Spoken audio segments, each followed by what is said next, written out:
Alors bonjour à tous. Donc aujourd'hui, nous allons voir la deuxième partie du cours, donc le chapitre 2, qui fait suite au chapitre 1 que je vous avais envoyé la semaine dernière. Donc pour rappel, le chapitre 1, nous avons vu donc tout d'abord la définition de ce que nous entendions par appareillage électrique dans notre cas. Ensuite, nous avions regardé les causes et les effets des surtensions et des surintensités sur des appareils et sur des installations, et les remèdes, donc c'est-à-dire les appareils qui permettent de protéger contre ces différents types d'effets, donc qui sont notamment les surdensités, court-circuit ou surtension.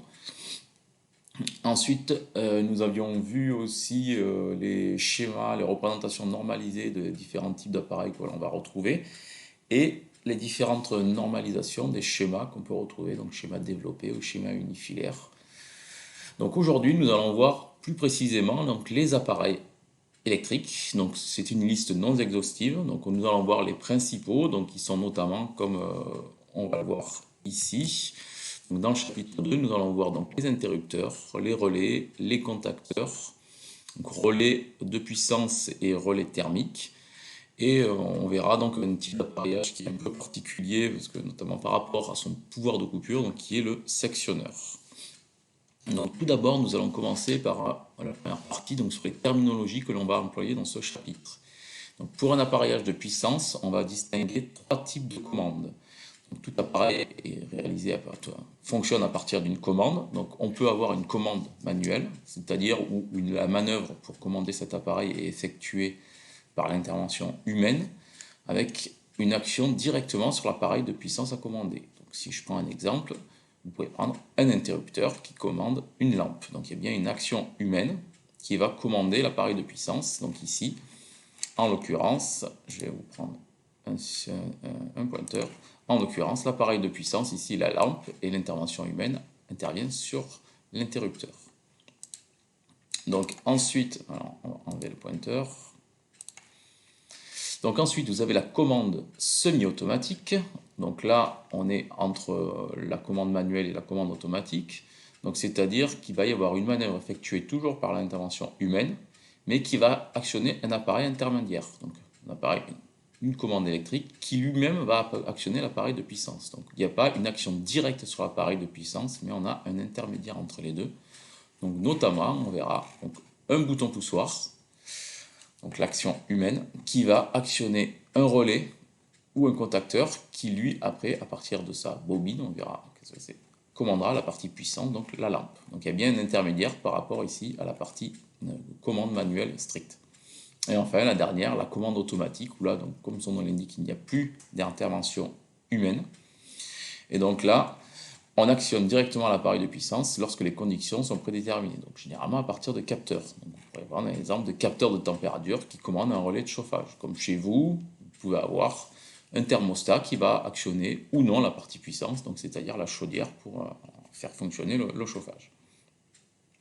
Le disjoncteur est un appareil aussi automatique puisqu'il déclenche tout seul sur une pointe d'intensité généralement, d'un défaut. Donc après, je vous ai dit, donc la deuxième partie, nous allons commencer par le sectionneur, donc qui est un appareil un peu particulier des autres.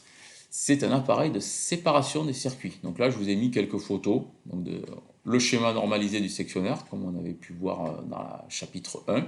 Donc là, c'est un appareil sectionneur. Donc vous voyez ici un levier, donc ce qui veut dire que c'est un appareil avec une commande manuelle. Et ici, donc c'est les phases donc, qui vont ouvrir. Donc ça, c'est ce qu'on utilisait avant en TP. Donc voilà, c'était un sectionneur. En fait, le rôle du sectionneur, c'est de fournir la certitude visuelle que le circuit en aval est bien séparé du circuit en amont. Donc vous voyez ici sur ce petit schéma, ce petit appareil là, quand vous ouvrez manuellement, on voit bien la séparation des contacts. Ici, on ouvre, on a bien la séparation visuelle.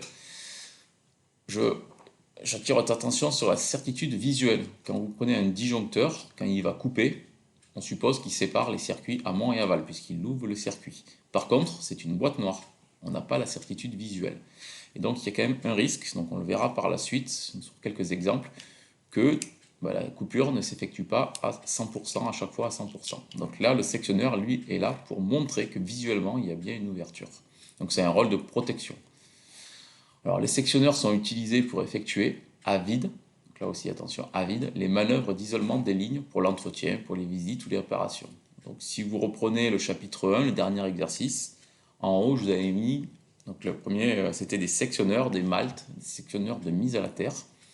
Et donc ça permettait d'isoler la ligne pour pouvoir faire de l'entretien ou des réparations sur tout ce qui était en aval donc de ce sectionneur.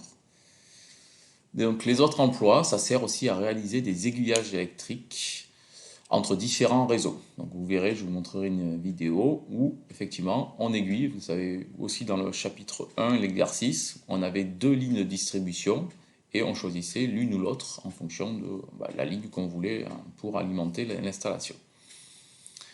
Donc c'est toujours placé en tête d'installation. Donc pour ceux qui ont déjà vu des armoires électriques dans des entreprises, vous trouvez toujours sur le côté de l'armoire cette commande manuelle donc qui est toujours en tête d'installation et ensuite derrière vous avez votre installation. Alors quand on parle de manœuvre, donc je vous ai montré la commande, c'est un appareil à manœuvre manuelle, donc commande manuelle. Le pouvoir de coupure, donc je vous ai dit que c'était l'aptitude d'un appareil à couper un courant donné. Donc ici, le pouvoir de coupure est nul, ce qui sous-entend que cet appareil-là ne peut pas couper de courant. Donc il doit toujours être manœuvré que si le courant est nul. Donc, ce qui veut dire que dans l'ordre de priorité, c'est-à-dire 1, on disjoncte, donc on va couper le courant, et ensuite 2, on va sectionner. Donc c'est-à-dire là, on va ouvrir, donc certitude visuelle qu'on ouvre bien le circuit. Mais le circuit était déjà coupé, il n'y a plus de courant. Donc jamais de manœuvre en charge.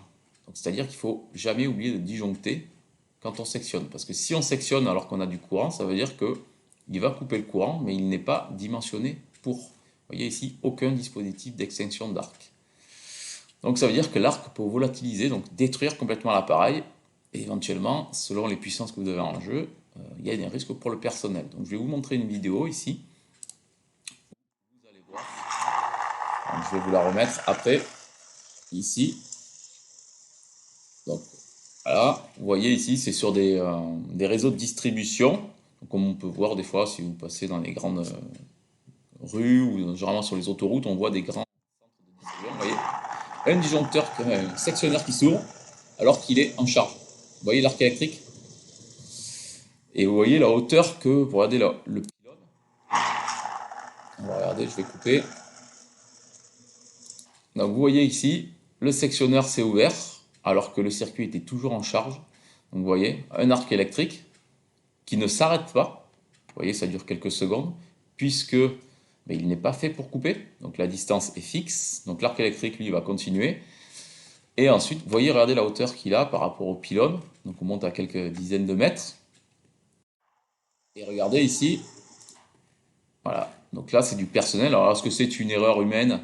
Sûrement, qui ont ouvert, alors voilà, ce qui n'aurait pas dû être fait. Mais vous voyez ici, ce personnel-là, selon où l'arc est attiré, il y a un gros danger pour les personnes. Donc, vous voyez ici, et donc là aussi l'appareillage va être, à mon avis, hors d'usage et doit être changé. Ce qui fait que c'est coupé par la suite, c'est que vous voyez, ça s'arrête d'un seul coup, c'est que je pense que c'est forcément dû à une intervention humaine. Les personnes ici ont dû faire disjoncter pour pouvoir arrêter le courant. Autrement, l'arc continuerait jusqu'à temps que l'appareil se volatilise, c'est-à-dire qu'avec la chaleur, vous avez les composants qui fondent. Donc voilà les conséquences du fait d'ouvrir sans avoir coupé le courant. Donc certains sectionneurs aussi sont équipés d'un dispositif de condamnation. Donc ici, qui sert à éviter la remise sous tension accidentelle. Donc là, c'est une protection des personnes. Donc quand vous voulez faire de la réparation ou de la maintenance sur une ligne, vous allez disjoncter, sectionner, et après vous allez... Donc, le circuit est ouvert, et donc on va mettre un cadenas pour laisser en position ouverte. Donc c'est-à-dire que même si quelqu'un repassait, et qu'il essayait de le fermer parce qu'il voit l'appareil ouvert, il ne pourrait pas. Donc c'est souvent le chargé de consignation pour les travaux qui fait ça. Au niveau du dimensionnement, donc les sectionneurs, ils doivent forcément assurer le passage du courant nominal, puisque quand ils sont fermés, il y a le courant nominal qui passe, sans chute de tension ni échauffement. Donc les échauffements, on verra aussi, il faut éviter d'avoir des échauffements parce qu'on peut dégrader plus rapidement les appareils. Et sans chute de tension, effectivement, il faut travailler sur la forme des contacts, sur les matériaux et sur les calculs des sections, puisque quand vous fermez les contacts, vous avez un point de contact Donc il peut y avoir une usure mécanique. Donc il faut travailler sur la forme des contacts et notamment sur les matériaux. Et donc cette résistance qui va se créer, ça va créer un courant et une résistance. Donc on va avoir des pertes. Donc RI carré, échauffement. Il faut que ça soit au minimum. Et un R fois un I, c'est une chute de tension. Donc effectivement, si j'exagère, le réseau EDF étant sur 230, en amont du sectionneur, vous avez 230, vous ne voulez pas qu'en dessous vous ayez 220 volts. Donc il y a une chute de tension importante. Donc voilà, on travaille sur la section, donc sur la forme des contacts pour limiter ces chutes de tension, donc, qui créent des pertes. Donc il doit être dimensionné aussi pour assurer le passage du courant des courts-circuits, parce qu'effectivement, pendant quelques secondes, alors c'est un peu exagéré, mais au moins quelques centaines de millisecondes, jusqu'à ce que la ligne soit ouverte par le disjoncteur. Quand vous avez un court-circuit, le disjoncteur il va déclencher, mais il a toujours un temps de réaction, qui peut varier en fonction des gammes, on le verra dans le chapitre 3. Donc vous avez des courbes de déclenchement qui peuvent aller de quelques millisecondes à quelques centaines de millisecondes. Donc forcément, pendant ces centaines de millisecondes, il va y avoir le courant de court-circuit. Et donc il faut que le sectionneur, lui, il va le voir et il faut qu'il soit dimensionné pour le laisser passer. Pas d'échauffement exagéré par rapport au court-circuit, de déformation. Donc l'usure et donc l'échauffement peut entraîner la déformation du matériau, et d'ouverture sous l'effet des forces électrodynamiques. Comme je vous avais montré dans le chapitre 1, les courants vont tellement forts qu'ils pourraient ouvrir les contacts. Donc, et dans ce cas-là, ça serait le sectionneur qui ouvre en premier. Donc ça, il faut qu'il soit dimensionné pour tenir sous l'effet des forces électrodynamiques. Donc voilà pour le sectionneur. Donc maintenant, on va voir les symboles de base. Donc on l'avait vu, sectionneur, le trait. Voilà. Les variantes, on a des sectionneurs rotatifs, donc ici, et sectionneur à deux directions avec position médiane. Donc ça, c'est ce qu'on peut retrouver quand je vous ai parlé qu'on fait de l'aiguillage entre les réseaux. Voilà, vous aiguillez sur une ligne de distribution ou sur une autre. Mais on remarque toujours le trait ici. Alors, je vais vous le noter, je vais le surligner. Voilà, le trait ici, voilà, qui est le symbole, toujours, vous voyez, dans n'importe quel symbole de base, les variantes, on retrouve toujours le trait qui représente, voilà, le sectionneur. Donc on a toujours ça. Donc maintenant, dans la troisième partie, nous allons voir donc, les interrupteurs, les relais, les contacteurs. Donc leur rôle, ils ont tous le même rôle, c'est ouvrir et fermer un circuit en charge. Donc si on est en charge, ça veut dire que eux ont un pouvoir de coupure. Donc ils ont un pouvoir de coupure dimensionné pour souper soit le courant nominal, soit plusieurs fois le courant nominal, en fonction de leur pouvoir de coupure. Donc on va de 1 à quelques fois le courant nominal. Aucun rôle de sécurité sur la séparation des circuits. Donc là, attention, séparation des circuits, ça sera le sectionneur. Donc aucun rôle de séparation, c'est-à-dire que eux, ils vont couper avec leur pouvoir de coupure, mais par contre, la séparation visuelle, elle est assurée toujours par le sectionneur. Donc je vais vous prendre l'exemple ici. On prend un interrupteur tétrapolaire. Donc c'est-à-dire, tétra, c'est 4 pôles, défectueux. Alors on suppose qu'il y a un défaut, donc il va couper la phase 1, la phase 2, le neutre. Par contre, la phase 3, elle est défectueuse, apporte voilà, une usure prématurée ou un courant excessif. Donc ça, les contacts se collent, donc ils ne s'ouvrent pas. Donc ça veut dire que la phase 3 reste collée. Qu'est-ce qui se passe? Donc l'équipement est à l'arrêt. Donc par exemple, on suppose que l'interrupteur alimente un moteur. Donc un moteur, si on a deux phases de coupé, il ne peut plus tourner, parce qu'il n'y a plus de champ tournant. Donc il va s'arrêter. Donc vous, si vous venez intervenir dessus, l'appareil étant arrêté, on va supposer que ça, l'interrupteur a bien coupé. Par contre, la phase 3 ici est en restant collée, ce qui veut dire qu'elle n'est pas hors tension. Donc si vous venez toucher alors, l'appareil, il se peut que vous ayez encore de la tension dans une phase et donc vous faire électrocuter ou au moins avoir un risque d'électrocution. Donc ici, il y a un danger. Donc généralement, on teste toujours, enfin, c'est une précaution à prendre, même si on a coupé, c'est toujours avoir un appareil qui permet de tester la tension et aussi de toujours sectionner, donc même si l'appareil a coupé, parce que vous n'êtes pas sûr visuellement de la coupure, quoi. Donc voilà les différents types d'appareils. Donc ici, je vous ai fait un tableau avec la commande, manuelle ou automatique. Et ensuite, les pouvoirs de coupure. Donc ici, si on prend les interrupteurs de contrôle de commande, donc ici, donc on retrouve les boutons poussoirs, commande manuelle, les pouvoirs de coupure assez faibles, et là on est sur des tensions voilà, qui peuvent aller de 12 à 400 volts. En automatique, c'est les relais. Donc là, on est sur, on génère, et le relais automatiquement va actionner la partie puissance. En plus gros, en pouvoir de coupure renforcé, ici, on dit quelques dizaines de fois le courant nominal, on a les interrupteurs de puissance, toujours commande manuelle, donc c'est des boutons poussoirs.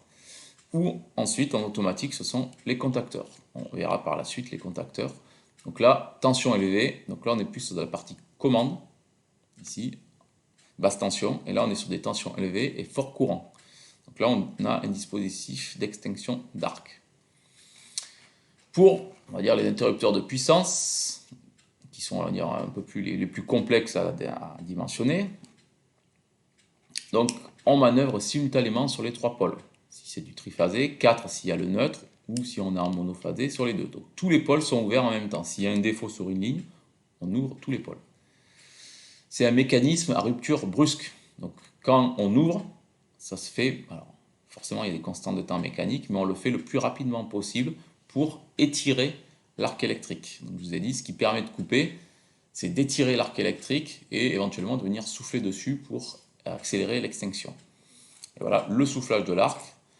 Donc dans ces appareils, ça peut être soit mécanique, donc ça c'était fait avant. Avant, mécaniquement, on venait mettre des cordes ou des parts étincelles, donc c'était une pièce mécanique qui venait s'insérer devant les contacts pour venir couper l'arc.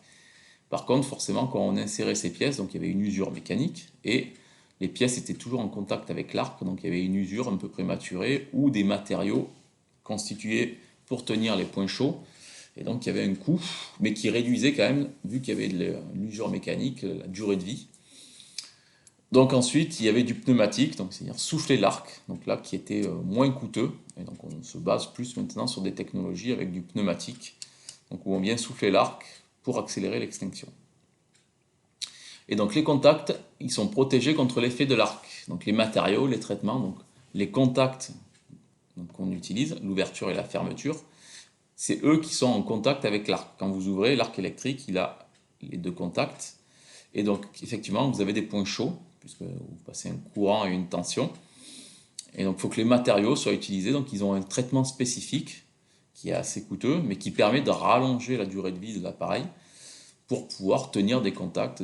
Alors selon le nombre de manœuvres, vous avez des contacteurs, on verra, ça peut être aller jusqu'à quelques millions de manœuvres.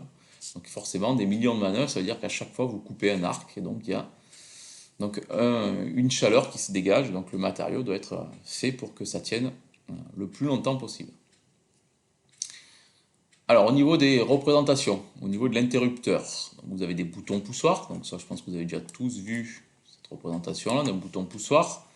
Après les contacts classiques, contact à fermeture, ici, et vous avez le contact enfin, normalement ouvert, ici le dual, le contact à ouverture, donc normalement fermé, le contact à deux directions, et ici, comme le sectionneur, le contact à deux directions avec position médiane. Donc là, c'est un interrupteur. Si on avait eu le sectionneur, vous voyez, on aurait eu la petite barre ici et ici. Donc c'est la même représentation pour l'interrupteur, sans le symbole pour le sectionneur. Et ensuite, on retrouve aussi souvent des boutons rotatifs à deux directions. Donc on retrouve toujours ici, là, c'est pour le bouton rotatif, cette partie-là, à deux directions, ou ici, à deux directions, avec une position médiane, donc 0. Donc ça, c'est les représentations qu'on retrouve souvent dans les pupitres pour le passage du commande manuelle à commande automatique. Souvent, on a le 1, ça sera la commande manuelle, le 2, la commande automatique, et le 0, on est en position repos. Voilà, ça on va dire que c'est les plus classiques qu'on retrouve, il y en a forcément bien d'autres. Donc voilà celle qu'on va utiliser le plus fréquemment. Au niveau du relais électromécanique, donc le partie C, donc on a vu les interrupteurs, les relais, donc c'est un appareil qui permet d'actionner des contacts à partir d'un signal électrique de faible puissance. Donc vous voyez, je vous ai mis le relais ici, voilà, ça fait quelques centimètres, c'est très petit. Donc c'est commandé donc, par un électroaimant, donc vous avez une bobine de commande, donc ça peut être des courants faibles, ça peut être soit en alternative, soit en courant continu. Et les tensions, généralement, c'est des basses tensions, donc on va quelques volts à 12, 24, voire 48. Donc ce qui est intéressant avec ces types de relais, c'est qu'on a une isolation galvanique entre la commande et la puissance. Donc commande, basse tension, puissance, forte tension, fort courant. Donc ici, commande, pas de danger, puissance, danger. L'isolation galvanique, qu'est-ce que c'est? Alors, je ne sais pas si vous avez déjà entendu parler de ça. C'est ce qui permet de ne pas avoir de liaison électrique, physique, entre la partie puissance et la partie commande. Donc la partie basse tension et la partie haute tension. Ce qui permet d'éviter tout risque. Au niveau de la commande, généralement, c'est au niveau du pupitre. Donc c'est là où il y a les opérateurs. Donc un danger pour la personne, pour l'humain. Et donc, c'est complètement décorrélé, puisque la commande et la puissance, il n'y a pas de liaison physique. Donc même s'il y avait un défaut, le potentiel de la partie puissance ne peut pas se retrouver sur la partie commande, puisque la liaison, elle se fait de façon magnétique, donc par un champ.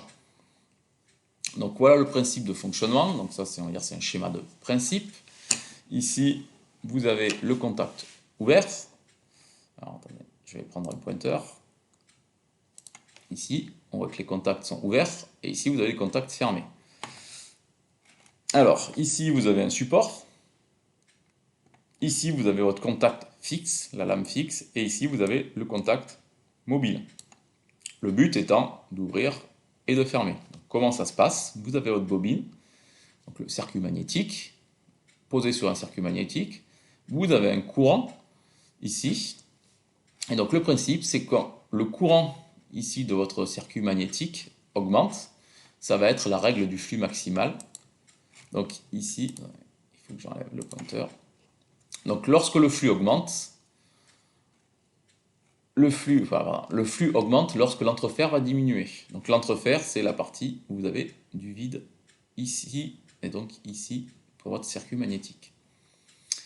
Il va se créer une force qui va tendre à fermer l'entrefer afin de maximiser le flux. Donc ici, le but, quand vous envoyez un courant, le flux va avoir tendance à se maximiser. Et pour se maximiser, il faut que l'entrefer soit le plus faible possible, voire nul. Donc on va avoir tendance à attirer cette partie par là. C'est pour ça qu'ici, le circuit magnétique va avoir tendance à se fermer pour que les lignes de champ se referment, parce que les lignes de champ, elles sont canalisées par le circuit magnétique. Si vous êtes dans l'air, elles vont se dissiper un petit peu. Donc, pour maximiser le flux, il faut fermer le circuit magnétique et donc attirer le contact mobile ici et le coller. Donc vous allez avoir le circuit magnétique qui se ferme sur cette partie-là. Et donc on voit bien que si le circuit magnétique se ferme, les contacts sont collés et donc le circuit est fermé. Ici c'est un ressort. Donc quand je relâche la commande, vous voyez que le ressort est entendu là. Quand je vais relâcher la commande, hop, le ressort, il va se... Ça s'est arrêté. Le ressort va se rétracter dans ce cas-là et le contact va se réouvrir. Donc ça, c'est ce qu'on appelle le fonctionnement monostable. Donc c'est-à-dire que les contacts commutent quand la bobine est excitée. Donc quand j'envoie un courant, fermeture du circuit magnétique, on ferme les contacts. Si je relâche l'excitation, on n'a plus besoin de règle du flux maximal. Et donc plus d'attraction, mais c'est le ressort qui va faire le rappel quand l'excitation cesse. Donc retour à l'état initial. Donc ça c'est le monostable, on va dire que c'est le plus court. Ensuite vous avez d'autres modes de fonctionnement. C'est le fonctionnement bistable à une bobine.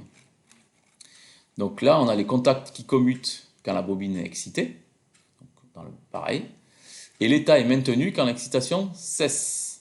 Donc là, ça veut dire qu'il n'y a plus de ressort de rappel.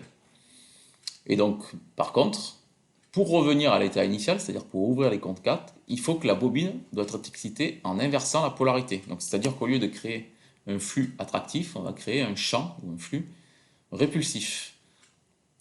Ce qui veut dire que il faut avoir une inversion de la commande. Donc, c'est-à-dire qu'il faut pouvoir envoyer un courant positif et un courant négatif. Donc, l'avantage ici, c'est qu'on n'a plus la partie mécanique, donc le ressort. L'inconvénient, c'est que vous avez une commande qui est un peu plus complexe, puisqu'il faut qu'elle soit bidirectionnelle en courant. Donc, un coût plus élevé. Par contre, on n'a plus l'usure mécanique du ressort. Et on a un peu le même principe, donc le fonctionnement bistable, mais cette fois-ci à deux bobines. Donc c'est-à-dire qu'on a toujours une bobine qui permet de commuter les contacts. Vu qu'il n'y a plus le ressort, quand on lâche l'excitation, les contacts sont toujours fermés. Et donc pour réouvrir les contacts, cette fois-ci, on va exciter une deuxième bobine qui va être en opposition et qui va attirer dans l'autre sens. Donc là, l'avantage, c'est qu'on n'a plus une inversion de commande. Donc la commande est unidirectionnelle, puisqu'on envoie toujours un courant positif. L'inconvénient, c'est qu'on a deux bobines. Une qui permet d'attirer et l'autre qui est en opposition, qui permet de attirer dans l'autre sens. Donc voilà, c'est deux types de fonctionnement que l'on utilise pour les relais électromécaniques. Alors, comment on représente les contacts des relais? Donc là, vous avez le contact à fermeture avec retour automatique. Donc retour automatique, ce qui sous-entend que c'est un monostable. Donc vous avez ici, donc là la représentation, ici, on va prendre un stylet. Donc ici, ce qui permet de revoir qu'on a un relais, c'est cette représentation là. Voilà. Vous avez comme si vous aviez un interrupteur, et avec cette représentation, ça veut dire que c'est un interrupteur, donc c'est un relais monostable. Ou si on n'a rien, on aura, voilà, implicitement, on aura ce contact-là. Vous avez le contact à fermeture à position maintenue. Donc ça, c'est un bistable.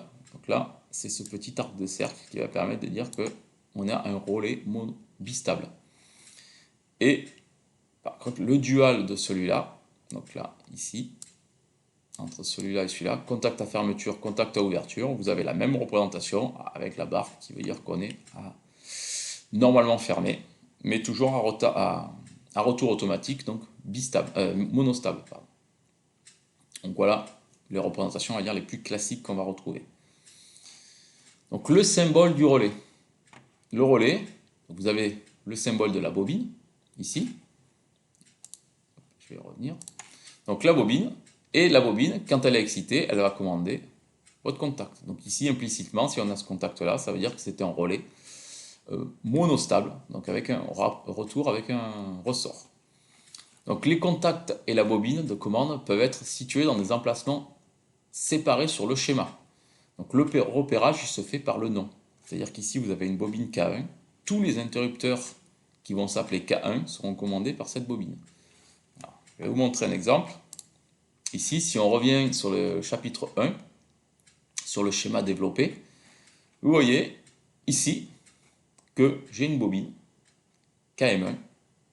Donc tout ce qui va s'appeler KM1 dans mon schéma sera commandé par cette bobine. C'est-à-dire qu'à partir du moment où la bobine va être excitée, tout ce qui va s'appeler KM1 sera fermé ou ouvert si c'est normalement fermé. Donc ici, vous voyez que vous avez un contact normalement ouvert, KM1, ici. Donc, et si on regarde ici, vous avez ici aussi des contacteurs de puissance qui s'appellent KM1. Donc ce qui veut dire qu'ici, quand je vais exciter cette bobine, ce contact-là va se fermer et ces contacts-là vont se fermer. On voit ici que implicitement il n'y a rien, donc c'est un contact monostable. Donc quand je vais lâcher l'excitation, il va s'ouvrir et là aussi vous allez ouvrir. Alors. Donc voilà, ici, si je prends un exemple, ici, tout s'appelle KME, donc c'est-à-dire que ici j'ai un relais monostable à 3 contacts, ici, 2 contacts normalement ouverts, celui-là, pardon, celui-là et celui-là, et un contact normalement fermé, celui-là. Donc KME va commander ces 3 contacts.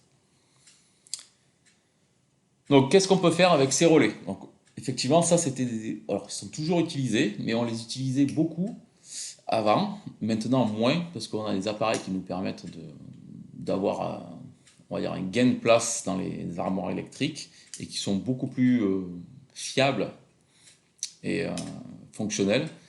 Donc avant on faisait du câblage par relais, maintenant on fait surtout, donc dans les entreprises, on câble avec, donc ce qui remplace les relais, ce sont les automates.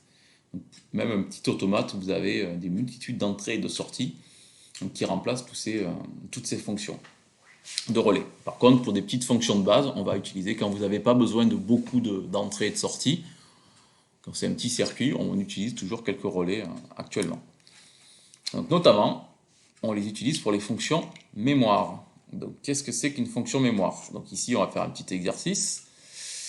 Donc on va regarder, voilà, vous avez un circuit. Ici, on vous demande la nature des composants I1, I2 et K1. Donc si je regarde ici I1, bon, I1, vous devez savoir que, on l'a vu juste avant, I1 c'est un bouton poussoir normalement ouvert. I2, pareil, bouton poussoir normalement fermé. Et K1, c'est ce qu'on vient de voir. Je vois ici une bobine avec des pointillés qui commandent ici un interrupteur. Donc ça va être un relais, a priori monostable, avec un contact normalement ouvert. Donc voilà, c'est ce que vous avez ici. Maintenant, ce circuit, comment il fonctionne? Donc on vous dit comment réagit la lampe, elle, quand on manœuvre I1, d'abord. Ensuite, quand on manœuvre I2. Et ensuite, quand on manœuvre les deux en même temps. Alors, voilà. Comment ça va se passer? Vous avez ici, ci-dessous, le chronogramme. Donc, vous voyez, ça, c'est un chronogramme qui traduit la question 2. Donc, on va vous demander de remplir ce chronogramme. Donc, là, j'ai I1. Donc, j'appuie sur I1, I2 étant au repos. Qu'est-ce qui se passe au niveau de la lampe? Donc, au départ, elle est à 0. Là, qu'est-ce qui se passe? Donc, grosso modo, 0, la lampe est éteinte. 1, la lampe est allumée. Donc, si j'appuie sur I1, est-ce que la lampe reste à 0 ou est-ce qu'elle s'allume? Ensuite, quand je relâche, qu'est-ce qui se passe? Et ensuite, arrivé ici, j'appuie sur I2, ben pareil, quel est l'état de la lampe? Et ensuite, j'appuie sur les deux en même temps, quel va être l'état de la lampe? Est-ce qu'elle va être allumée? Est-ce qu'elle va être éteinte? Donc, je vais vous laisser quelques minutes. Donc, regardez ce schéma. Je répète, j'appuie sur I1, est-ce que la lampe s'allume ou elle s'éteint? Je relâche, qu'est-ce qui se passe? J'appuie sur I2, ben, quel est l'état de la lampe? Allumée ou éteinte. Et ensuite, quand j'appuie sur les deux, qu'est-ce qui se passe? Donc, vous remplissez ce chronogramme ici. Et ensuite, on va faire la correction. Donc, je vous laisse quelques minutes. Donc, mettez pause. Et ensuite, on va revenir pour faire la correction de ça. Alors, on revient ici. Donc, j'espère que vous avez réussi à le faire. Donc, on va regarder la correction. Donc, ici, on va regarder toujours le même circuit. Donc là, j'appuie sur I1. Donc a priori, si j'appuie sur I1, je regarde, le circuit est fermé. Si j'appuie là, je ferme. Donc j'excite mon relais. Le circuit étant bouclé, la lampe a priori s'allume. Le fait d'exciter mon circuit, ici, le relais de la bobine de mon relais va fermer ce contact. Quand je relâche I1, donc là, a priori, la lampe s'allume. Quand je vais relâcher I1, est-ce que le circuit est toujours fermé ou est-ce qu'il va s'ouvrir? Si je passe là, lui ne touche pas, lui est ouvert, mais comme j'ai excité ma bobine, lui est fermé. Donc c'est-à-dire que le courant maintenant va passer par là. Donc ça veut dire que le relais est toujours excité, la bobine on va dire. Donc le contact ici est fermé, et donc la lampe elle reste allumée. Maintenant je vais appuyer sur I2. Donc quand j'appuie sur I2, bah là, on ouvre ici, donc là le circuit il est ouvert, la lampe elle s'éteint. Maintenant si j'appuie sur les deux en même temps, je ferme ici, mais comme j'ouvre ici, la lampe elle va rester éteinte. Donc on va se retrouver avec un chronogramme comme ça. J'appuie sur I1, ça allume. Quand je relâche, c'est l'auto-maintien du relais qui prend la place du contact, du bouton poussoir on va dire. Quand j'appuie sur I2, j'éteins, et quand j'appuie sur les deux, je reste éteint. Ici, ce qu'on appelle là, c'est un auto-maintien. C'est-à-dire que vous n'êtes pas obligé de laisser appuyer sur le bouton poussoir pour avoir la lampe qui s'allume. C'est-à-dire j'appuie, la lampe reste allumée, et après j'appuie sur un autre interrupteur pour l'éteindre. Quand j'appuie sur les deux, ça reste éteint. Donc ça, on appelle ça un montage de fonction mémoire à arrêt prioritaire. Parce que qu'est-ce qui est priorisé ici? C'est-à-dire que quand j'appuie sur les deux en même temps, ça ne marche pas. Donc on est à l'arrêt. Donc l'équation logique donc, de K1 ou de L, c'est la même chose. Hein, vous voyez bien que quand K1 est excité, la lampe est allumée. C'est le même état. Donc c'est soit j'ai I1 qui est fermé et I2 bar, c'est-à-dire I2 à l'état repos, ou ensuite, ça c'est la première phase ici. Donc attendez, je vais le faire en couleur. Je vais vous mettre un stylet. Donc ici, cette première phase là, ça c'est I1, I de barre. C'est-à-dire j'ai I1 et I2 qui est à l'état repos. Et ensuite, du jaune, la deuxième phase, où on est toujours à l'état 1, cette phase-là, ça c'est K1, I de barre. C'est-à-dire que le circuit, ici, ça sera, là je pars d'ici, ma deuxième phase, lui étant toujours fermé, maintenant, hop, je passe par là, lui est fermé, je passe par là, et je reviens ici. Voilà. Alors que la première phase, si vous voulez, la première phase, ça va être ça, ça, et comme l'interrupteur est fermé, je passe par ici. Voilà. Donc voilà comment on passe les circuits. Donc pareil ici, donc là c'est un montage à arrêt prioritaire, donc ici on est bien arrêté quand on appuie sur les deux. Donc ce qu'on va vous demander de faire maintenant, ce que je vais vous demander de faire, c'est de concevoir un schéma avec deux boutons poussoirs et un relais monostable à contact normalement ouvert. Et cette fois-ci, au lieu d'être à arrêt prioritaire, il va être à marche prioritaire. Donc repartez du schéma que vous avez ici, sur la page précédente. Donc on vous dit, on vous dit deux boutons poussoirs et un relais monostable avec un contact. Donc c'est-à-dire que vous reprenez, je vais y arriver, vous reprenez les mêmes boutons poussoirs, le même relais avec le contact ouvert. Et cette fois-ci, le chronogramme, c'est le même au départ. J'appuie sur I1, j'allume la lampe, je relâche, la lampe reste allumée. J'appuie sur I2, la lampe s'éteint.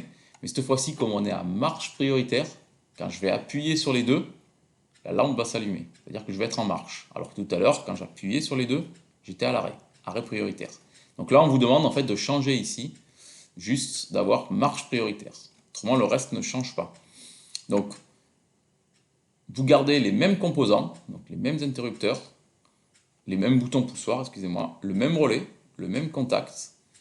La seule chose qui va changer, c'est la place des boutons poussoirs.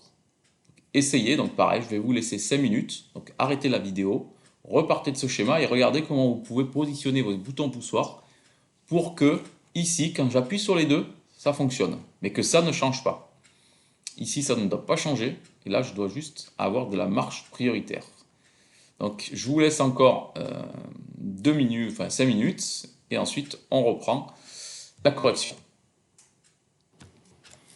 Alors, donc j'espère que vous avez réussi à trouver. Alors, il me semble même que peut-être que vous le faisiez en TP MTSA, éventuellement. Il y en a peut-être qui l'ont déjà vu, il me semble. Donc ici, vous allez voir qu'il suffit seulement de changer, par rapport à l'autre avant, la position de I2. Parce que la problématique de pourquoi on était en arrêt prioritaire, c'est parce que I2, ici, se situait dans la boucle principale. Donc à partir du moment où vous actionnez I2, la boucle principale de la lampe pour allumer la lampe étant ouverte, forcément on était à l'arrêt. Donc pour avoir de la marche prioritaire, il faut que I2 sorte de cette boucle. Et donc ici, si on le passe dans la boucle secondaire, on va bien se retrouver avec un fonctionnement à marche prioritaire. Donc on peut regarder ici. Alors attendez, j'ai pas le chronogramme, mais on va le faire comme ça. Donc ici, si j'appuie sur I1, ici je ferme. Donc le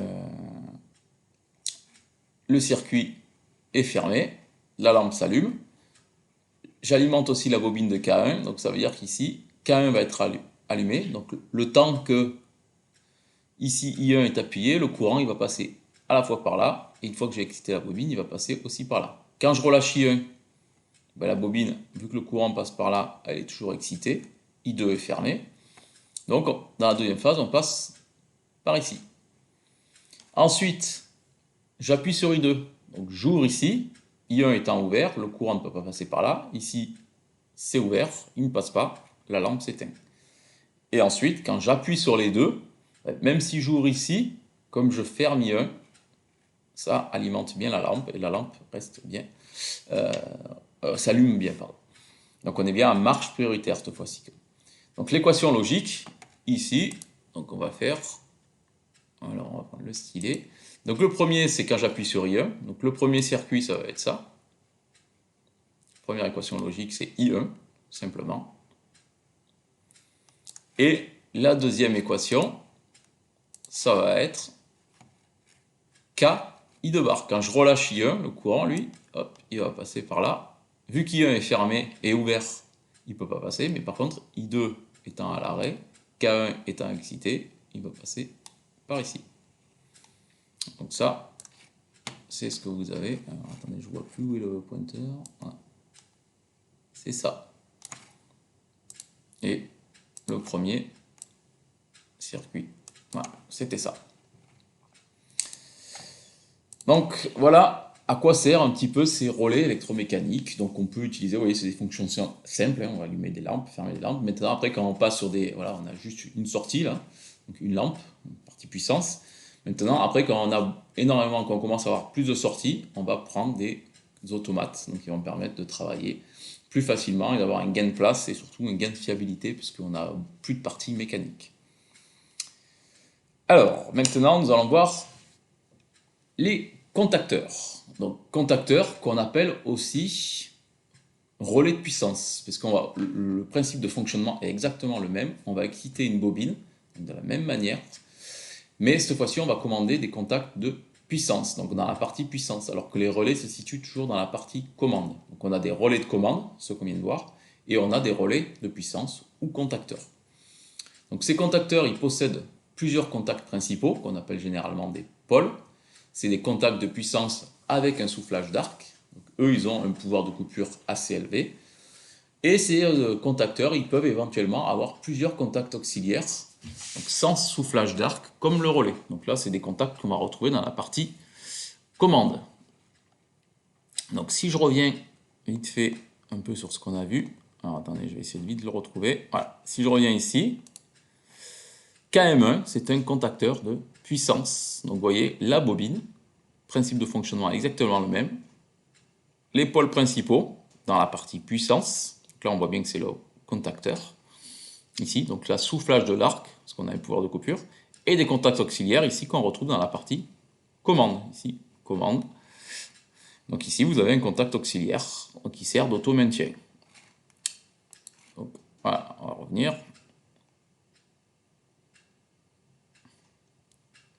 Donc là on a un pouvoir de coupure renforcé, donc qui peut aller jusqu'à quelquefois le courant nominal. On verra pourquoi par la suite. On a un mécanisme de soufflage d'arc, donc c'est le même que l'interrupteur. Donc on va manœuvre simultanément sur tous les contacts. Donc là on coupe et on ouvre tous les contacts en même temps. Donc enclenchement et rupture brusque pour allonger l'arc. Matériaux renforcés aussi éventuellement, puisque comme on a des pouvoirs de coupure, on va couper des courants et donc avoir des points chauds. Donc, pour avoir une usure moins excessive et un fonctionnement prolongé, donc une durée de vie prolongée de l'appareil, on va avoir travaillé sur des matériaux renforcés, donc notamment sur la tenue en température, donc renforcé, on va dire thermiquement. Donc voilà le symbole, la représentation, donc comme on a vu sur le schéma précédent, une bobine qui va commander tous les contacts, donc les pôles principaux dans la partie puissance et le contact auxiliaire. Donc tous les contacts ici vont s'appeler KM2 et donc ils seront commandés par cette bobine là. Bah, vous voyez, en fait je l'avais ici. Donc ici, on reprend le schéma développé du chapitre 1, ici, donc on retrouve ce que je vous ai montré tout à l'heure. Et là, pareil, vous avez quelques questions. Donc là, c'est à vous de travailler. Donc pareil, vous allez couper la vidéo et vous allez répondre aux questions. Donc la désignation des composants. Donc ici, vous regardez les composants Q1, Q2, F2, F1. Les rôles de F2 et de F1. Donc vous retrouvez où ils se situent dans le schéma et vous essayez de voir par rapport à ce qu'on a pu voir au schéma de la représentation normalisée, à quoi ils correspondent. Ensuite, la désignation et le rôle de S2 et de S1. Donc là, pareil, vous retournez soit dans le document papier que vous avez, soit dans les slides, et vous recherchez la normalisation dans les pages précédentes pour voir à quoi ça correspond. Quelle fonction réalise l'ensemble KM1, S1, S2? Donc c'est ce qu'on retrouve ici. S1, S2 et KM1. Donc on vous demande d'expliquer brièvement comment fonctionne le moteur. Alors ça, on le fera ensemble pour avoir le principe de fonctionnement. Donc, je crois qu'on l'avait vu, je vous l'avais expliqué dans le chapitre 1, dans la première vidéo. Et désignation et schéma développé du composant KM1. Donc ça, c'est celui qu'on vient de voir précédemment. Donc la désignation, n'oubliez pas, tout ce qui s'appelle KM1 fait partie du même appareillage. Et donc, le schéma, donc c'est celui qu'on vient de voir juste avant, donc le schéma développé du contact. Donc je vous laisse encore quelques minutes, donc coupez la vidéo, répondez aux questions, et ensuite on revient pour faire donc, la correction de cet exercice. Alors, on va voir la correction ensemble. Alors, j'espère que vous avez pu trouver. Donc, on va commencer par Q1. Donc, on prend Q1, c'est un sectionneur porte-fusible.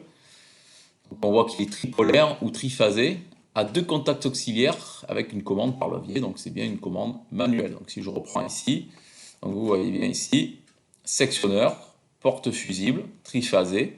Et vous voyez bien que la commande ici Q1 actionne aussi 2 contacts auxiliaires où on retrouve le symbole du sectionneur. Donc il va sectionner à la fois la partie puissance et la partie ici commande. Ensuite vous avez Q2, donc Q2 qui était ici. Donc là on a la croix. Donc Q2 ça va être un disjoncteur magnétothermique monophasé ici.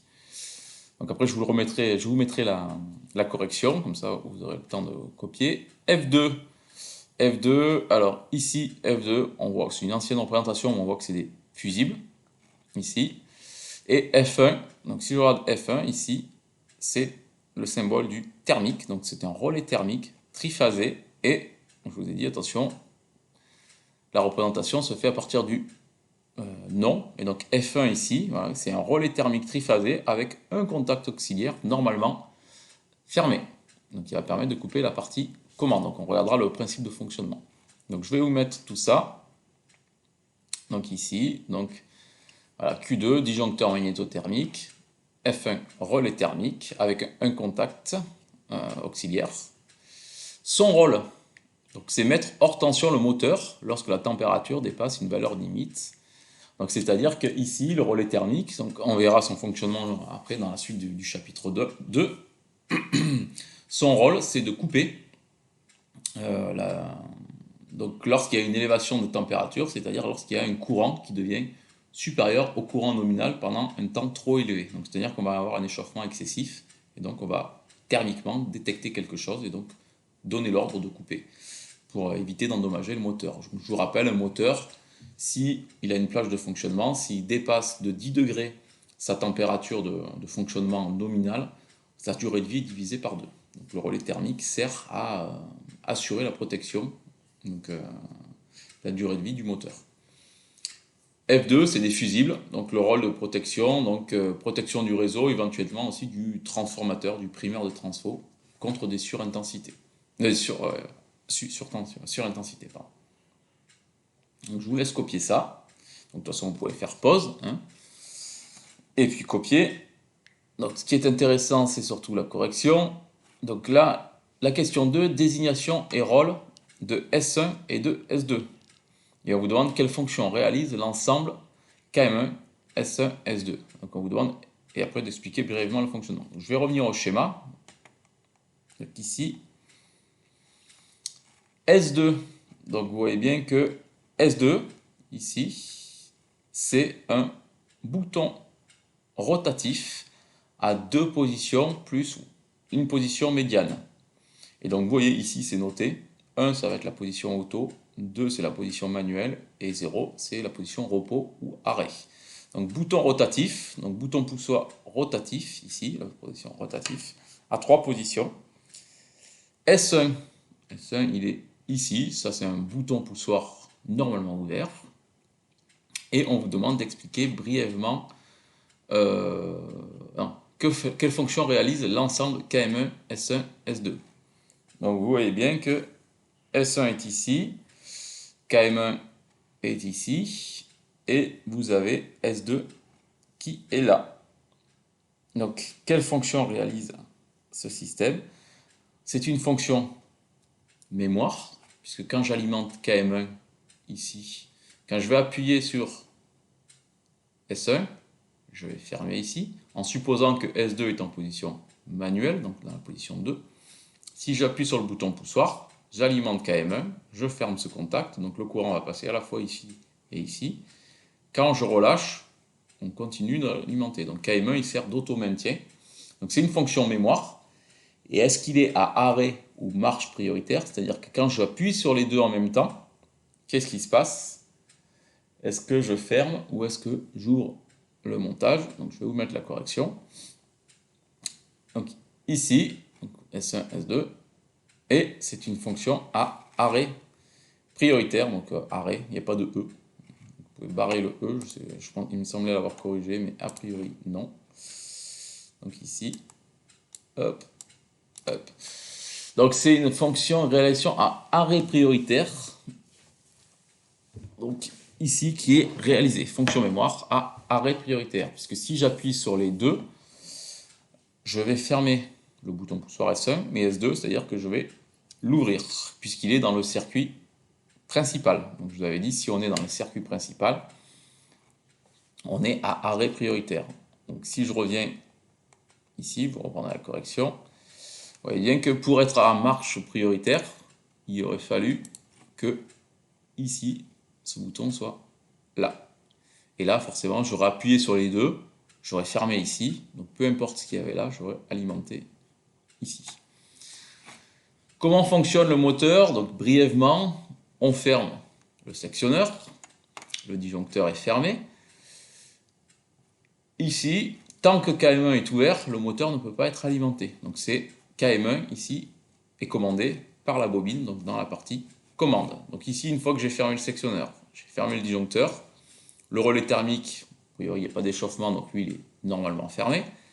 Ici, voilà, j'ai ma commande. Donc est-ce que je suis en auto ou en manuel? Donc si je suis en auto, je ferme ici. Et là, j'attends les capteurs de pression. Si je descends en dessous d'une certaine pression, le contact se ferme, j'alimente KM1, je ferme les contacts, le moteur est alimenté. Une fois que j'ai atteint la pression voulue, ça ouvre, KM1 n'est plus alimenté, on est sur un fonctionnement monostable, donc ici les contacts s'ouvrent, le moteur s'éteint. Fonctionnement manuel, donc c'est-à-dire que je suis en position 2, ici, donc là, fonctionnement manuel, il faut qu'il y ait un ordre manuel, donc quand je vais appuyer sur le bouton poussoir, je vais fermer ici, j'alimente la bobine KM1, les contacts se ferment, le moteur s'allume et ici mon contacteur se ferme aussi. Donc quand je vais relâcher le bouton poussoir, on a bien cet auto-maintien, je ne suis pas obligé d'appuyer sur le bouton poussoir pour alimenter le moteur ou la bobine. Donc ici, même en relâchant, on continue à alimenter KM1, donc les contacts restent fermés. Pour ici couper, a priori, il faut repasser en position arrêt. Donc si je passe en position arrêt, j'ouvre ici, et donc là, KM1 n'est plus alimenté, les contacts s'ouvrent. Le relais thermique, vous voyez bien qu'ici, lui, le relais thermique, contrairement aux autres appareils, vous voyez ici, on voit l'ouverture. Donc sur la représentation normalisée, on a une ouverture. Sur le relais thermique, ici, vous voyez bien que le contact, on voit que le courant, le circuit n'est pas coupé. Ici, vous avez votre circuit, hop, hop, hop, ça passe. C'est normal puisque le relais thermique n'a aucun pouvoir de coupure. Il sert juste de surveillance. Donc on le verra par la suite. Donc lui, qu'est-ce qu'il va voir? Si à un moment donné, le moteur travaille en surintensité, c'est-à-dire qu'on est au-delà du courant nominal, donc il va s'échauffer.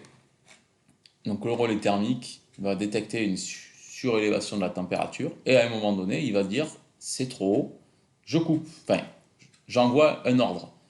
Donc quand on va détecter quelque chose qui va être trop élevé, on va ouvrir ce contact ici. Donc vous voyez qu'ici, qu'on soit en position automatique ou manuelle, si on ouvre ici en amont, ça coupe l'alimentation de KM1, et donc c'est bien les contacteurs qui vont avoir un pouvoir de coupure. Donc eux vont ouvrir parce que le relais thermique aura détecté une surélévation de la température.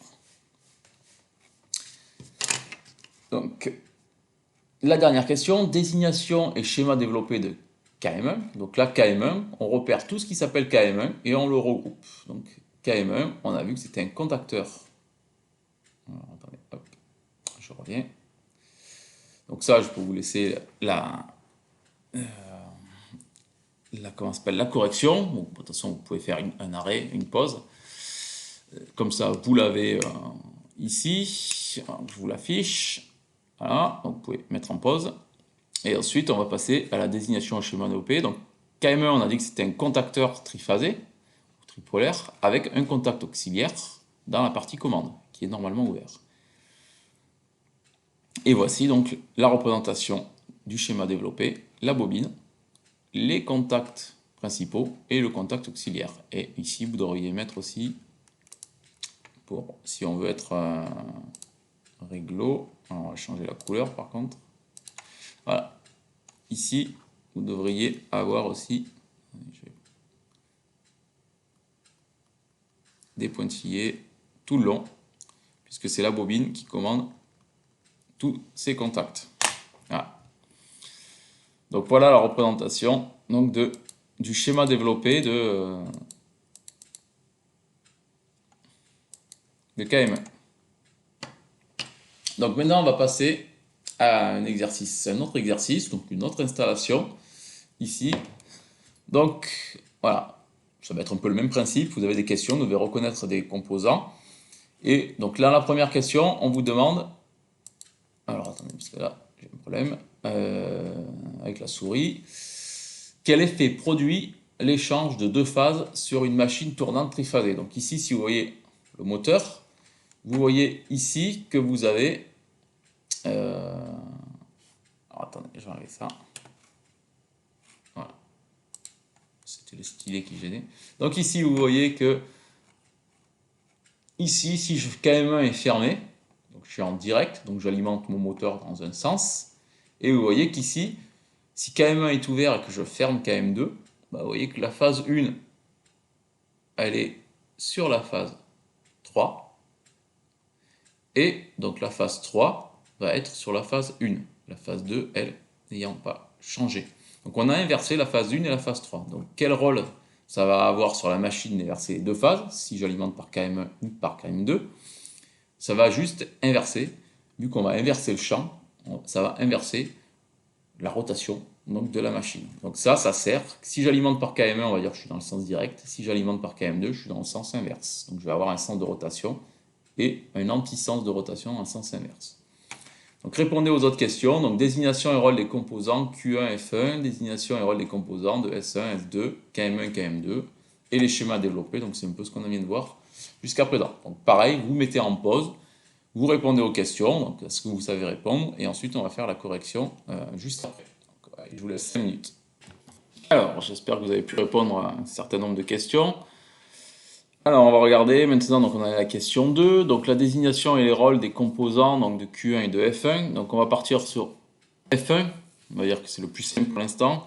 Donc ici, F1 c'est un fusible et son rôle, ça va être de protéger le secondaire donc du transformateur ici. Donc je vous mettrai la correction après par la suite. Q1, ici, Q1, vous voyez qu'ici c'est un peu un appareil un peu complexe. Donc on voit que c'est un sectionneur, ici on a un sectionneur, disjoncteur, magnétothermique, donc ici avec un bouton à deux positions. Donc il y a la position réarmement et coup de poing. Donc ici le réarmement, bouton rotatif, pardon, vous avez bouton rotatif.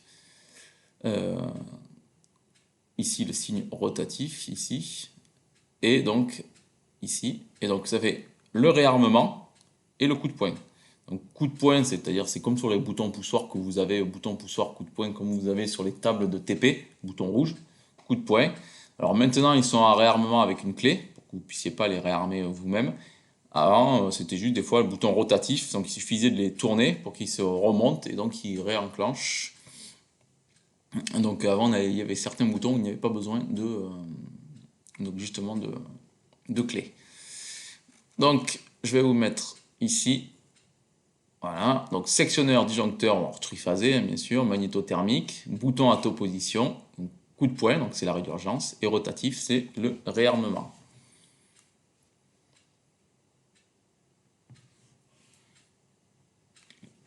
F1, donc fusible, donc là on verra les classes dans le chapitre 3. Protection du secondaire en cas de défaillance de la commande. Donc, en cas où il y a un problème dans la commande, on va protéger le secondaire du transformateur. Donc voilà, je vous laisse noter ça. Et ensuite, on passera à la question 3. Alors la question 3, donc là pareil, vous pouvez faire des pauses pour noter tout ça. La question 3, donc désignation et rôle de S1, S2, KM1 et KM2. Donc moi je vais revenir au schéma. Alors on va commencer par S1. Ici, S1 c'est donc un bouton poussoir normalement fermé. Son rôle, bah, ça va être l'arrêt de la commande. S2, alors S2 est ici. Vous voyez bien qu'ici, S2, c'est un bouton rotatif à 2 positions, plus une position retour, position médiane. Le sigle rotatif, ici, avec ça, et donc une position ici, la deuxième ici, et la position médiane. Donc là, pareil, c'est soit ici, son rôle, ça va être soit de alimenter ici KM1, donc ça sera là, on va dire dans le sens direct. Ici, ça sera par KM2, donc ça sera le sens inverse. Donc ça permet de faire dans un sens ou dans l'autre. Et désignation et rôle de KM1, KM2. Donc KM1, contacteur de puissance, ici, triphasé, avec, alors où c'est qu'il y a du KM1? Ici, un contact normalement fermé, et contact auxiliaire, et un autre contact auxiliaire normalement normalement ouvert, contact à fermeture, et normalement fermé, contact à ouverture. Et ensuite, on va passer schéma développé de S1, de S2, KM1 et KM2. Donc, il faut regrouper tout ce qui s'appelle S2 dans le schéma et tout ce qui s'appelle KM1 et KM2. Donc, voilà, je vais vous mettre la correction. Ici, voilà, S2, bouton rotatif ou tournant. Voilà. Et KM1 et KM2, contacteurs. Donc les schémas développés, donc vous prenez voilà, S1, S2 qui commandent ces contacts-là, et KM1, KM2, donc voilà, donc KM1 ici, qui va commander les contacts principaux et les deux contacts auxiliaires, et KM2 qui a le dual, c'est les contacts principaux et les contacts auxiliaires. Donc on a les mêmes appareils. Donc ici, vous voyez bien qu'il y a ici un symbole, triangle inversé. Donc ça s'appelle un accrochage mécanique ou un verrouillage mécanique. Donc à quoi il sert? C'est dans votre schéma. Donc si on revient au schéma ici, hop.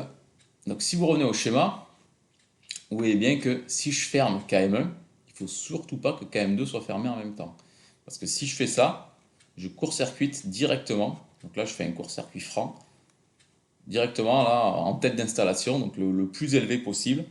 Donc forcément, ça va créer un très fort courant, un grand danger. Donc il faut que quand il y a KM1, il n'y ait pas KM2. Un accrochage mécanique, c'est-à-dire que visuellement ou physiquement, on va dire plutôt, excusez-moi, dans l'armoire, KM1 et KM2, ils sont à côté, donc côte à côte dans l'armoire physiquement. Et donc on met une barre entre les deux qui va permettre de, quand on ferme un contacteur, l'autre, on a un accrochage mécanique. Donc mécaniquement, on vient mettre quelque chose qui nous permet de ne plus pouvoir fermer les contacts. Donc ça permet d'éviter d'avoir les contacts fermés en même temps. Donc ça, c'est de façon mécanique. Donc ici, bon, on retrouve le même symbole, parce que c'est toujours KM1 et KM2. Mais si vous regardez aussi ici, il y a une double protection, qui est une protection électrique cette fois-ci. Donc dans le câblage, c'est pas obligatoire, le schéma peut fonctionner comme ça, mais on rajoute une sécurité. Donc c'est une sécurité ici. Vous voyez bien que ici, si donc, je suis en position 1, je vais fermer ce contact. Donc je vais alimenter KM1. Donc je vais fermer mon contact ici. Donc je vais avoir mon auto-maintien. Mais vous voyez bien qu'ici, quand je ferme là, celui-là ici, il va s'ouvrir. Donc ce qui veut dire que même si je passais en position 2 et que je fermais ce contact, vu qu'ici je suis ouvert, de toute façon, tant que KM1 est alimenté, ce contact sera ouvert, et donc même si je passais en position 2, je ne pourrais pas alimenter KM2. Donc on appelle ça une sécurité électrique cette fois-ci, en plus de la sécurité mécanique. Mécaniquement, il peut toujours y avoir un problème mécanique, hein, une illusion mécanique, un problème. Donc on rajoute une protection électrique, donc c'est une double protection pour assurer vraiment la protection au niveau de votre appareillage. Donc, voilà à quoi se représente ce symbole. Donc là, je vous laisse ici donc le schéma, vous voyez, tout ce qui s'appelle S2, vous le regroupez parce que c'est le même composant. Physiquement, dans l'armoire, il n'est pas dispatché. S2, c'est un bouton rotatif, ou dans votre pupitre de commande, c'est le même appareil. Et ensuite, c'est les câblages qui viennent se regrouper. Pareil pour KM1, c'est un appareil, vous avez les 3 pôles et les contacts auxiliaires qui sont collés. Et ensuite, forcément, les câblages reviennent donc de la partie puissance et de la partie commande. Mais l'appareil, lui, est bien physiquement au même endroit. Alors, ensuite, au niveau des contacteurs, on a différentes catégories d'emploi. Donc, ils vont permettre, les contacteurs, d'établir ou de couper plusieurs fois le courant nominal. Donc, on a, vous voyez, dans ce tableau, 2 classes, c'est-à-dire 2 lignes, en alternatif ou en continu. Le contacteur peut travailler soit en continu, soit en alternatif. Les courants alternatifs, ils sont plus faciles à annuler qu'en continu. Parce que quand vous êtes en alternatif, vous avez tous les 20 millisecondes la fréquence du réseau, 50 Hz, donc 20 millisecondes. Donc vous avez des passages par zéro. Et donc notamment, vous avez l'alternance positive au bout de 10 millisecondes, l'alternance négative, et donc on arrive à 20 millisecondes, ce qui fait une période. Donc c'est-à-dire que toutes les 10 millisecondes, vous avez un passage par zéro. Donc ce qui sous-entend que si votre contacteur coupe proche du passage par zéro, le courant va être très faible. Donc c'est-à-dire que le rapport VI va être faible aussi, puisque le courant va être faible. Ce qui ne sera pas le cas quand vous êtes en continu, parce qu'en continu, comme son nom l'indique, vous avez toujours un courant, et donc quel que soit le temps où vous êtes, quand vous allez couper, vous aurez toujours ce courant à couper. Donc ça va être plus dur à couper que pour de l'alternatif. Donc notamment, je vous avais parlé des disjoncteurs de centrale ou les disjoncteurs haute tension qu'on utilise pour les réseaux de distribution. Donc ici, dans la commande, ici, forcément, il y a un dispositif qui permet donc de décaler l'ouverture. Par exemple, si on détecte un défaut et qu'on va ordonner qu'il faudrait couper, on va regarder où on se situe, on va se synchroniser par rapport au réseau. Et donc on va regarder où on est au moment de la coupure. Donc c'est-à-dire que si l'ordre intervient quand on est sur la crête de courant, on va préférer de décaler l'ouverture de quelques millisecondes. Donc crête de courant, on va dire que si vous avez une période de 20 millisecondes, à 10 millisecondes, on a l'alternance positive, 5 millisecondes, je suis sur ma crête. Donc si je suis sur la crête, je vais décaler de quelques millisecondes, donc de 3-4 millisecondes, donc je vais arriver vers 9 millisecondes, presque au zéro de courant, et là je vais donner l'ordre d'ouvrir. Parce qu'il vaut mieux laisser passer le courant quelques millisecondes en plus et être sûr de pouvoir ouvrir derrière, puisque là le courant va être très faible et on va avoir beaucoup plus de chances d'ouvrir, plutôt que d'ouvrir sur une crête et d'avoir le courant max et donc de contraindre, on va dire, l'appareillage et d'avoir moins de chances de réaliser l'ouverture. Donc c'est pour ça qu'on préfère attendre quelques millisecondes. Donc ça c'est sur des appareils, on va dire, de fort ampérage. Donc ici, vous voyez qu'on a différentes catégories. Donc on va revenir ici. Donc les catégories, donc on va dire quand même les plus courantes, c'est l'alternatif. Donc on va avoir des catégories AC1, AC2, AC3, AC4. Ces catégories, elles dépendent de la charge que vous avez, c'est-à-dire du récepteur. Donc selon le récepteur que vous allez avoir, vous allez avoir des pouvoirs de coupure qui ne vont pas être pareils. C'est-à-dire que le pouvoir de coupure, il sert à dimensionner l'appareillage. Si je coupe le courant nominal ou si je coupe 10 fois le courant nominal, forcément la constitution, le dimensionnement de l'appareil ne va pas être le même. Et ça va dépendre de la charge. Si j'ai une charge résistive, donc là je vais avoir un pouvoir de coupure, je vais couper le courant nominal. Si j'ai des moteurs, forcément selon le type de moteur, on va avoir des courants qui vont être beaucoup plus élevés et donc on va demander un pouvoir de coupure plus élevé. Et ensuite au niveau du fonctionnement, donc on va se focaliser sur l'alternatif parce que c'est celui qu'on va retrouver le plus fréquemment. Et donc en fonction, forcément ces catégories, là je vous ai mis quelques catégories, il en existe une multitude aussi. Ça, c'est celle qu'on retrouve, on va dire, qu'on va retrouver le plus fréquemment. Donc c'est normalisé, donc une norme internationale. Donc par exemple, la catégorie AC1, donc, comme je vous ai montré, donc AC c'est pour l'alternative, DC c'est pour le continu. Donc AC1 c'est pour tous les récepteurs dont le facteur de puissance, donc le cos-phi, est quasiment égal à 1. Donc c'est-à-dire qu'il n'y a pas de déphasage entre le courant et la tension. Donc c'est tout ce qui est, on va dire, résistif. Donc là, dans ce cas-là, le courant c'est le courant nominal. Donc le courant établi, donc quand on ferme, ou coupé quand on va ouvrir, c'est le courant absorbé par votre charge. Donc ici, ça sera le courant nominal. Par contre, si on regarde la catégorie AC3, ça va concerner les moteurs asynchrones. Donc, je ne sais pas si vous connaissez encore, vous le verrez en deuxième année, c'est sûr. Donc, moteur asynchrone, à cage, donc c'est une constitution particulière d'un moteur, on va dire les plus courants, une machine asynchrone, avec une coupure moteur lancé. Donc, quand on est moteur lancé, ça veut dire que le moteur il fonctionne en régime nominal. Donc, on va couper le courant nominal. Par contre, ces particularités de ces moteurs, c'est que quand on établit le courant, c'est-à-dire quand on ferme les contacts et que le courant s'établit, les moteurs, ces moteurs-là ont un courant d'appel qui sont généralement élevés. C'est-à-dire que le courant de démarrage, pendant une dizaine, voire une centaine de millisecondes, va être entre 5 et 7 fois le courant nominal au démarrage. Donc, c'est-à-dire qu'en régime transitoire, vu que c'est une charge fortement inductive, on va avoir un courant élevé au démarrage, donc on considère aux alentours de 6 à 7 fois le courant, on va dire 6 fois le courant nominal. Ça, c'est à la fermeture. Par contre, catégorie AC3, quand on ouvre, on est moteur lancé, donc c'est-à-dire que le moteur, il fonctionne en régime nominal, donc on va couper le courant nominal. Catégorie AC4, c'est les mêmes moteurs, même topologie de moteur. Par contre, le fonctionnement est différent. Là, on peut couper, soit au démarrage, soit alors, dans différents modes de fonctionnement, à rotor bloqué, freinage contre-courant. Donc ça veut dire que, par exemple, si on coupe au démarrage, comme je vous expliquais, quand on ferme, le courant de démarrage il est élevé, donc on va dire 6 fois le courant nominal. Donc si on coupe dans cette phase-là, on est en régime transitoire et on va devoir couper 6 fois le courant nominal. Donc ça veut dire que ce soit à la fermeture ou à l'ouverture, il faut qu'il soit dimensionné pour tenir, on va dire, environ 6 fois le courant nominal.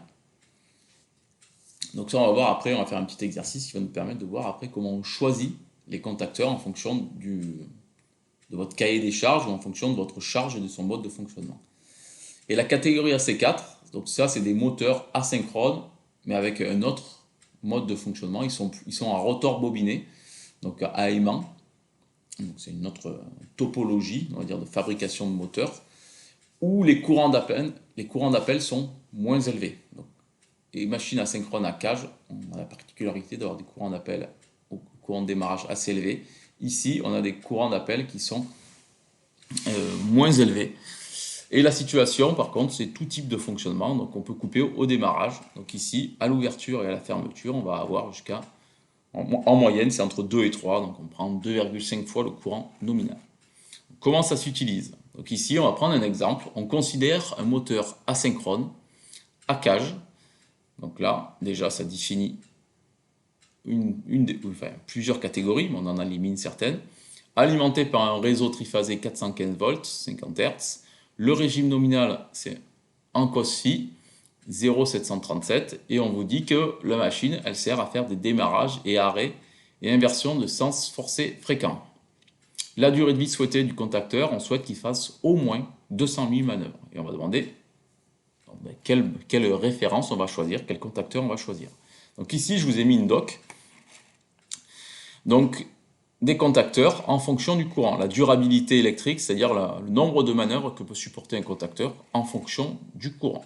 Donc vous voyez que plus le courant est élevé, ici par rapport à la courbe, on voit que c'est à peu près une courbe linéaire décroissante, plus le courant est élevé, ici, plus le nombre de manœuvres va diminuer. Et inversement, plus le courant est faible, plus le nombre de manœuvres va être important. Parce que forcément, si on a un courant plus faible, on a moins d'échauffement, et donc on peut faire plus de manœuvres parce qu'on use moins les contacts. Donc pour choisir un contacteur, c'est toujours la même chose. On regarde en abscisse le courant coupé, vous voyez ici courant coupé, en fonction du nombre de manœuvres. Et ensuite on va définir les différentes gammes que vous avez dans les contacteurs. Donc dans un premier temps, il faut définir quel va être le courant coupé. Et ensuite, le nombre de manœuvres, on vous le donne, et on regarde le croisement entre le nombre de manœuvres et le courant, et on regarde comment ça s'appelle, la référence la plus proche. Donc le courant coupé, attention, c'est pas forcément le courant nominal. Je vous rappelle ici, déjà, si on regarde moteur asynchrone à cage, donc ça élimine la catégorie AC1, la catégorie AC2, donc on est en catégorie AC3 ou AC4. On vous dit qu'on s'en sert dans des démarrages, arrêts et inversions de sens forcés fréquents. Donc ça veut dire qu'on est ici, démarrage, freinage, marche à coup, freinage à contre-courant, donc immersion du sens de courant, donc on va être en catégorie AC4. Donc ça veut dire que le courant coupé, donc quand on coupe, c'est qu'on ouvre l'appareil, donc on l'ouvre, ça va être 6 fois le courant nominal. Donc ici, sur l'abscisse, notre courant coupé, pour notre catégorie AC4, ça sera 6 fois le courant nominal. Donc il faut connaître déjà le courant nominal, donc ça on peut le faire à partir de la puissance, la tension et du cos phi. Vous déterminez le courant nominal, et une fois que vous avez le courant nominal, le courant coupé, vu qu'on est en catégorie AC4, ça sera 6 fois le courant nominal. Ça va vous donner une ordre de grandeur. En fonction du million de nombre de manœuvres, on va choisir la référence. Donc, calculez déjà le courant nominal à partir des caractéristiques. Donc je vous laisse quelques secondes, vous calculez le courant nominal, et ensuite vous regardez le courant coupé, le million de manœuvres, et vous cherchez une référence. Donc je vous laisse quelques secondes, essayez de trouver la référence. Alors, donc j'espère que vous avez réussi à trouver le courant nominal. Donc là, il fallait utiliser la puissance, la tension et le cos phi. Alors je ne sais pas si j'ai. Donc, le courant nominal, c'est 85 ampères. Donc je vais vous faire. Est-ce que je peux écrire le calcul ici? Donc ici, on est en triphasé. Donc je vous rappelle ici. Alors c'est pas forcément évident à écrire. En triphasé, ici, P, C, U, I, racine de 3, cos phi. Ou P, c'est la même chose, c'est 3, V, I, cos phi.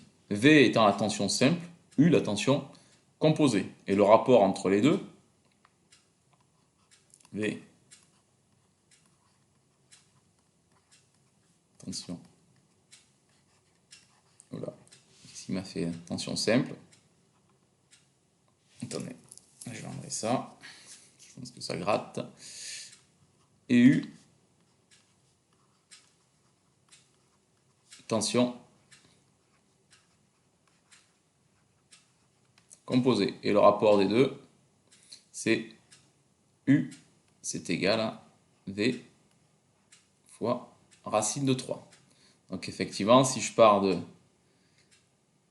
la formule que j'ai en haut, que je remplace, P c'est égal à 3. Alors V ça va être égal à U sur racine de 3. I cos phi. Et donc ça me fait, si je mets en haut et en bas par racine de 3, ça me fait 3 racine de 3 sur racine de 3 fois 3 fois U fois I fois cos phi. Et donc je me retrouve avec P qui vaut racine de 3 fois racine de 3, ça vous fait 3. 3 sur 3, ça vous fait 1, donc ça vous fait bien racine de 3 U I cos phi. Donc on retrouve bien ici. Donc forcément, ici, je vous ai mis en triphasé, en mono. Si on est en mono, P, mono alternatif, hein, attention. Là, c'est de l'alternatif. Là aussi. Ici, c'est en monophasé. On n'a pas de... C'est la phase par rapport au neutre. Donc, on est en tension simple. VI. Cos phi. Si je suis en triphasé, j'ai 3 phases. Donc ça, c'est la puissance pour une phase, donc je rajoute un 3. C'est ce qu'on retrouve ici. 3 VI cos I. Donc là, c'est en monophasé. Si vous étiez en monophasé continu, c'est VI. Puisqu'en continu, il n'y a pas de déphasage entre le courant et la tension. Ici, pour avoir le courant de ligne, I, N, ça va être, je vais utiliser P sur U, racine de 3, cos phi. Alors, P, je ne sais plus combien c'était. Après, vous faites l'application. 45 415 et 0,737. Donc ici, ça vous fait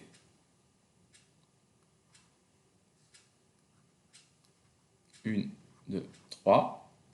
U, c'était 415, racine de 3. Et on vous donne directement le cos phi, c'était 0, voilà. Et vous devrez trouver I, qui est égal à 85 ampères. Donc voilà comment on fait pour trouver les 85. Alors je ne sais pas si je peux... Alors là, je vous laisse prendre ça. Est-ce qu'on a une gomme ici? Oui, il y a une gomme, donc je pourrais gommer. Ensuite, la catégorie d'utilisation. Donc la catégorie d'utilisation, on l'a vu tout à l'heure. Moteur asynchrone à cage. Démarrage, arrêt et inversion d'essence. Donc c'est la catégorie. À cage, c'est soit C3, soit C4. Donc moteur asynchrone à cage. Et dans la situation de démarrage. Donc ici, c'est la catégorie AC4 qui nous intéresse.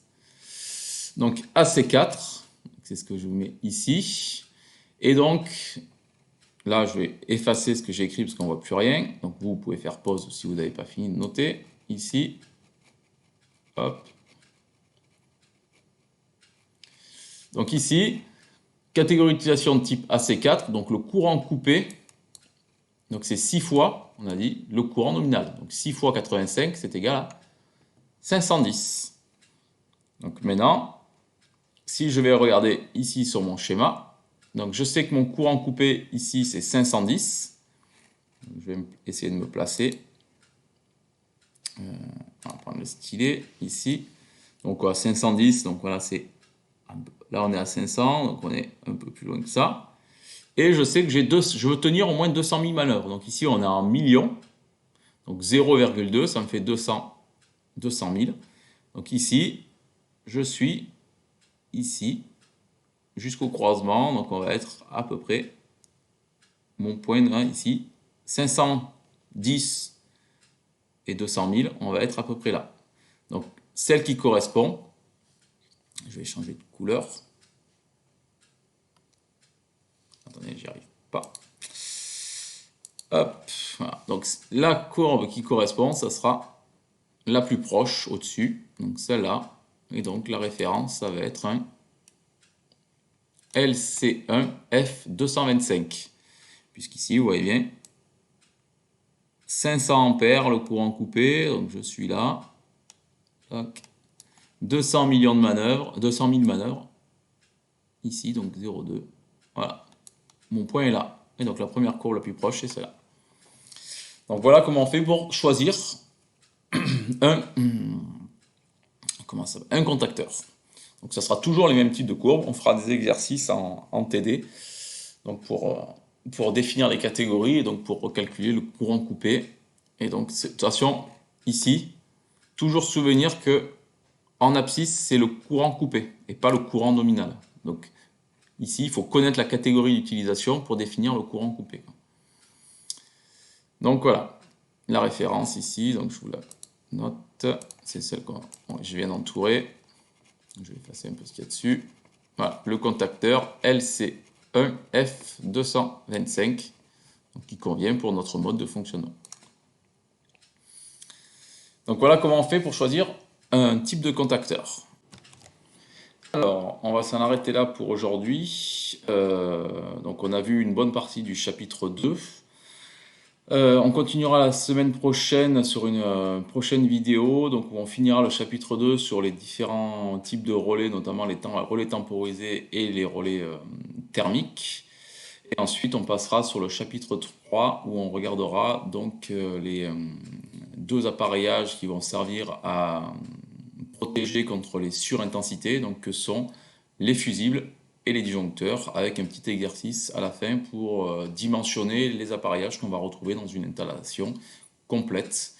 Et à la suite de ces 3 chapitres, donc ces 3 cours, on passera à des exercices applicatifs, donc en visio synchrone, en live, donc sur 2 créneaux de 2 heures. Donc voilà, bon, je vous souhaite une bonne visio et une bonne semaine, et je vous dis à la semaine prochaine. Au revoir à tous.